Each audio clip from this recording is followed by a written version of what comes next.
Hi hello ಎಲ್ಲರಿಗೂ ನಮಸ್ಕಾರ. ಆರ್ಜಿ ನ್ಯೂಸ್ಗೆ ತಮಗೆಲ್ಲ ಸ್ವಾಗತವನ್ನು ಕೋರ್ತಾ, ಹಾಗೆ ಇಂದಿನ 2 ವೀಡಿಯೋಗಳು ಮಾಡಿದ್ದೀನಿ.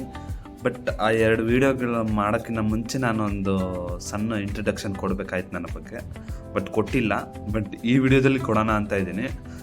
ನನ್ನ ಹೆಸರು ರೋಷನ್ ಜಯಂತ್ ಎಸ್ ಅಂದ್ಬಿಟ್ಟು. ನಾನು ನನ್ನ ಸ್ಟಡೀಸ್ನ ಫಸ್ಟಿಂದ ಸ್ಟಾರ್ಟ್ ಮಾಡಿದ್ದು, SLC ಓದಿದ್ದು ನಾನು ಸುತ್ತೂರು ಮಠ JSS ಅಂತ, ನಂಜನಗೂಡು ತಾಲೂಕು ಸುತ್ತೂರು ಮಠದಲ್ಲಿ ನಾನು ಓದಿದ್ದು. ನನ್ನ SLC ಅಲ್ಲಿ ಮುಗಿಸಿದ್ದು. ಹಾಗೆ ನಾನು ಅಲ್ಲಿ ಹಲವಾರು ವಿಷಯಗಳನ್ನ ಕಲ್ತಿದ್ದೀನಿ. ತುಂಬಾ ಬದುಕೋ ದಾರಿ ಶಕ್ತಿ ಎಲ್ಲನೂ ತೋರಿಸಿದ್ದೆ ಸುತ್ತೂರು ಮಠ ಅಂತ ಹೇಳಕ್ಕೆ ಇಷ್ಟಪಡ್ತೀನಿ. ಹಾಗೆ ನೆಕ್ಸ್ಟು ನಾನು ಫರ್ದರ್ ಸ್ಟಡೀಸ್ ಬಂದುಬಿಟ್ಟು PUC ಮಾಡಿದ್ದು ಬಂದುಬಿಟ್ಟು ಮೈಸೂರಿನ ಬನ್ನಿ ಮಂಟಪದಲ್ಲಿ ಮಾಡಿದ್ದೀನಿ. ಮೈಸೂರು ಬನ್ನಿ ಮಂಟಪದಲ್ಲಿ ಸೆಂಟ್ ಫಿಲೋಮಿನಾಸ್ ಕಾಲೇಜ್ ಎಂಬ ಒಂದು ಕಾಲೇಜಲ್ಲಿ ನಾನು PUC ಮುಗಿಸ್ತೀನಿ. ಅಲ್ಲಿ ನನಗೆ ಹಲವಾರು ಸ್ನೇಹಿತರು ಸಿಗ್ತಾರೆ, ಚೆನ್ನಾಗಿ ಸಂಬಂಧಗಳೆಲ್ಲ ಒಗ್ಗೂಡ್ಕೊಂಡು ನಾವೆಲ್ಲ ಚೆನ್ನಾಗಿರ್ತೀವಿ. ಅದು ಒಂದು ಒಳ್ಳೆಯ ಅನುಭವ ಕೊಟ್ಟಿದೆ ನನಗೆ. ಹಾಗೆ ನಾನು ಈಗ ಹೈಯರ್ ಸ್ಟಡೀಸ್ ಡಿಗ್ರಿ ಸ್ಟಡೀಸ್ ಬಂದುಬಿಟ್ಟು ನಾನು ನ್ಯಾಷನಲ್ ಕಾಲೇಜ್ ಬಸವನಗುಡಿಯಲ್ಲಿ ಮುಗಿಸಿರ್ತೀನಿ.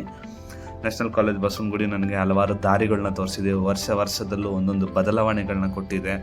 ನನಗೆ ಒಂದು ಒಳ್ಳೆ ಹೆಸರು ಮಾಡಲಿಕ್ಕೆ ನನಗೆ ಇದೊಂದು ಒಳ್ಳೆ ಕಾಲೇಜು ಅಂತ ನನಗೆ ಅನ್ನಿಸ್ತು. ಹಾಗೆ ಈಗ ಡಿಗ್ರಿ ಮುಗಿಸಿ ನಾನು ಈಗ ಹೈಯರ್ ಸ್ಟಡೀಸ್ನ ವಿವಿಪುರಂ ಲಾ ಕಾಲೇಜ್ನಲ್ಲಿ ಮಾಡ್ತಿದ್ದೀನಿ. VV Puram law college near KIMS ಹತ್ರ. ಈಗ ನಾನು ಫಸ್ಟ್ ಇಯರ್ನು ಓದ್ತಾ ಇದ್ದೀನಿ. ನನ್ನ ಸಣ್ಣ ಇಂಟ್ರಡಕ್ಷನ್ ಇಷ್ಟ ಆಗಿರುತ್ತೆ. ಹಾಗೆ ನಾನು ನಿಮಗೆ ಮುಂದಿನ ವೀಡಿಯೋದಲ್ಲಿ ಸಿಗ್ತೀನಿ ಅಂತ ಹೇಳ್ತಾ, ಮುಂದಿನ ವೀಡಿಯೋದಲ್ಲಿ ಡಿಫಾರ್ಮೇಷನ್ ಕೇಸ್ ಬಗ್ಗೆ ನಾನು ನಿಮಗೆ ತಿಳಿಸ್ಕೊಡ್ತೀನಿ. ಹಾಗೆ ಎಲ್ಲರೂ ಸಪೋರ್ಟ್ ಮಾಡಿ, ಫಾಲೋ ಮಾಡಿ ಅಂತ ಕೇಳ್ತಾ ಒಂದೆರಡು ಮಾತುಗಳನ್ನ ಆಡೋಕ್ಕೆ ನಮಗೆ ಅವಕಾಶ ಕೊಡ್ತೀನಿ. ಧನ್ಯವಾದಗಳು.